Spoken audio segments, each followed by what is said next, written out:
don't really believe in material things. How did you get attracted to this lifestyle?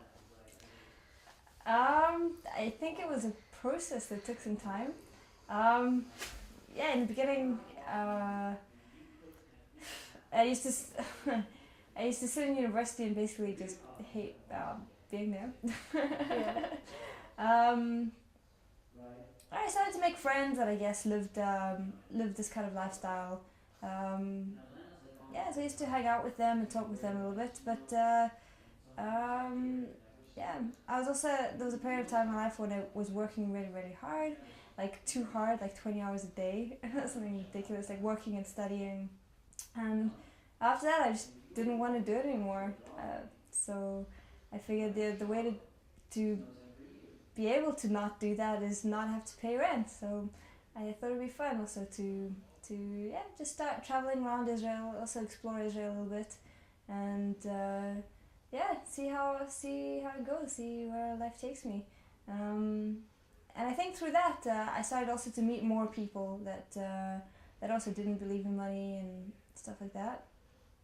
And it's interesting. It's like a challenge as well, right? Like how can you get by without money? And it's surprisingly easy. When now I'm studying, so I spend more money, and now I'm not so I don't care as much. But um, I was using about 1,000 shekels, spending about 1,000 shekels a year. Really? Like which is pretty unbelievable to some people.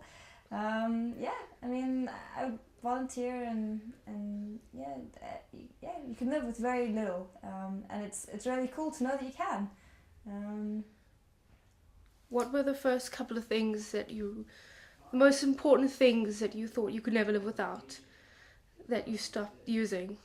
um, like everything that I had in my house, like clothes, yeah. What, you would just walk around naked? No, but like like going down to a backpack compared to a whole closet of clothes is pretty hard. Um, Books. The spirituality in this whole thing is it something that's drawn you in more, or is it purely something that you don't want to spend money? Um, no, it's definitely a combination of things. It's an attraction to a certain kind of lifestyle as well. Like, definitely more. Um, yeah, I mean, what is spiritual? It's a word that's hard to say because everyone experiences it in a different way. For me, it's being in harmony with nature, I guess, and people, and general, you know, like yeah, love, harmony, not fighting, that type of thing. But there are things that are. I mean, that's pretty strong on its own. Like so, yeah, that's kind of cool. And trusting that things will be okay.